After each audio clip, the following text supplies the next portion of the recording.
नमस्कार, मैं राकेश चौधरी। हरियाणा में राज्यसभा चुनाव को लेकर गहमा गहमी शुरू हो गई है। कांग्रेस को भीतरघात का डर एक बार फिर सताने लग गया है। इसलिए प्रदेश के बड़े नेताओं ने दिल्ली में हाईकमान को सलाह दी है कि वोटिंग तक हरियाणा से कांग्रेस विधायकों को किसी कांग्रेस शासित प्रदेश में शिफ्ट कर दिया जाए। देश में सिर्फ 3 राज्य हिमाचल प्रदेश, कर्नाटक और तेलंगाना में कांग्रेस की सरकार है। कर्नाटक और तेलंगाना की दूरी हरियाणा से ज्यादा पड़ती है।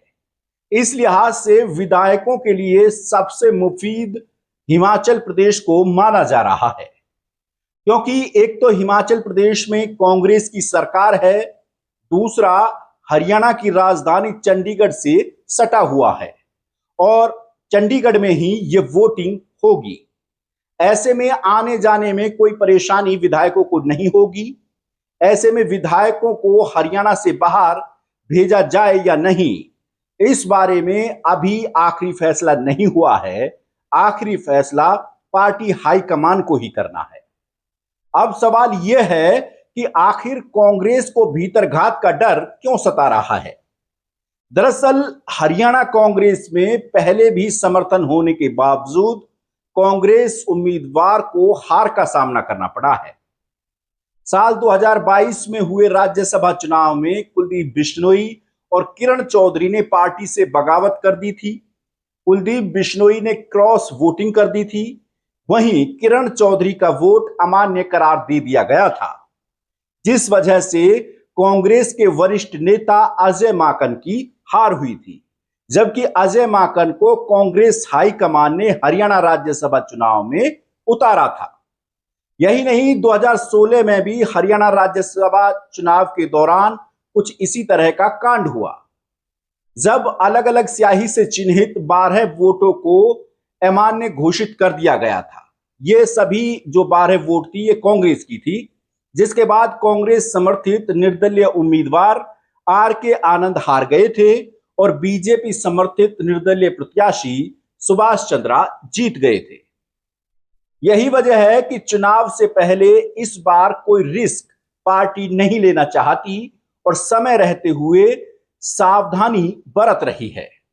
इसलिए हाईकमान ने हिदायत भी दे दी है कि यदि कोई भी विधायक क्रॉस वोटिंग या वोट को अमान्य करने की प्रक्रिया में लिप्त पाया जाता है तो उसके खिलाफ सख्त कार्रवाई की जाएगी।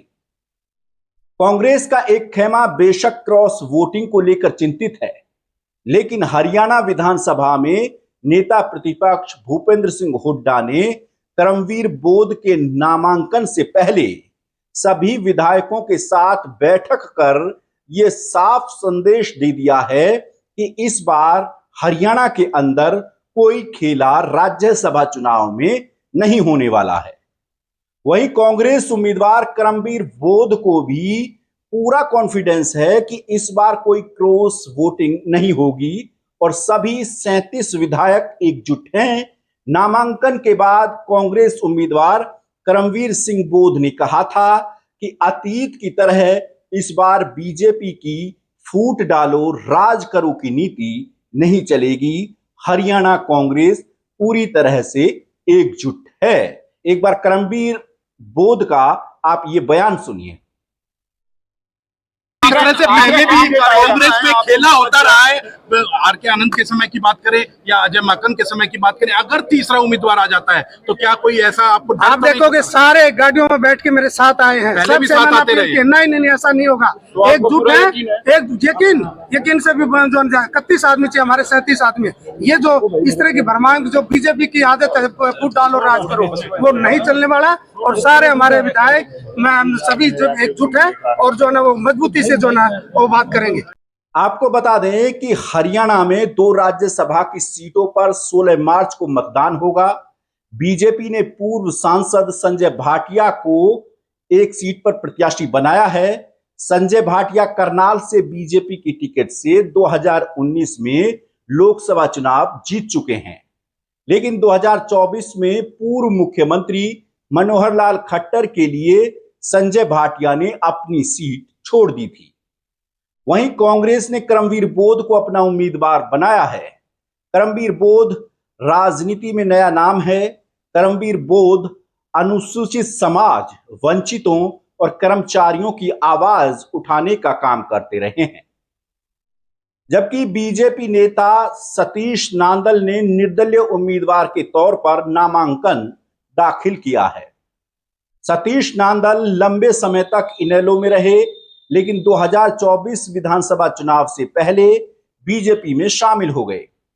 सतीश नांदल पूर्व मुख्यमंत्री भूपेंद्र सिंह हुड्डा के खिलाफ चुनाव लड़ते आए हैं। यानी कि देखा जाए तो भूपेंद्र सिंह हुड्डा और सतीश नांदल के बीच राजनीतिक तौर पर अदावत काफी गहरी है। अब आपको राज्यसभा चुनाव का पूरा गणित समझाते हैं।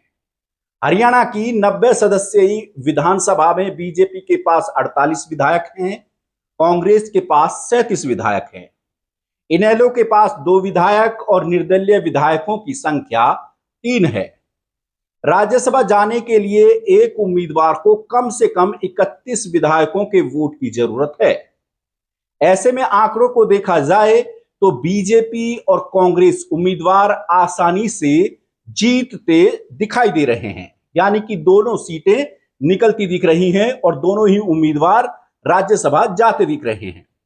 लेकिन हरियाणा के अंदर क्रॉस वोटिंग का जो इतिहास रहा है, उससे कांग्रेस के उम्मीदवार करमवीर सिंह बोध थोड़े चिंतित हो सकते हैं, क्योंकि निर्दलीय उम्मीदवार के तौर पर सतीश नांदल चुनाव लड़ रहे हैं। नांदल को 3 निर्दलीय विधायकों के साथ साथ कथित तौर पर बीजेपी का समर्थन मिला हुआ है। ऐसे में जबकि इनेलो ने अभी तक अपने पत्ते नहीं खोले हैं, मुख्य रूप से देखा जाए तो नांदल पूरी तरह से क्रॉस वोटिंग पर निर्भर हैं। ऐसे में कांग्रेस नहीं चाहती कि चुनाव में ऐसी कोई संभावना बने, इसलिए कांग्रेस अपने विधायकों को शिफ्ट करने का प्लान बना रही है।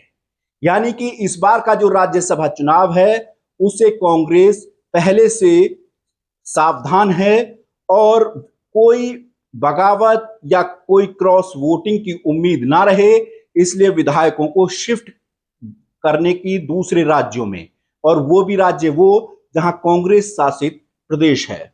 किसी भी प्रदेश में इन विधायकों को भेजा जा सकता है। हालांकि अभी तक इस पर पूरी तरह से कोई भी विचार नहीं हुआ है कि विधायक बाहर भेजे जाएंगे या नहीं, लेकिन कांग्रेस में इसको लेकर मंथन चल रहा है कि इस बार चुनाव में कोई भी रिस्क लेना पार्टी के लिए ठीक नहीं है। ऐसे में आप इस खबर को लेकर के क्या सोचते हैं, हमें कमेंट में बताएं और हमारे चैनल को सब्सक्राइब करें। नमस्कार।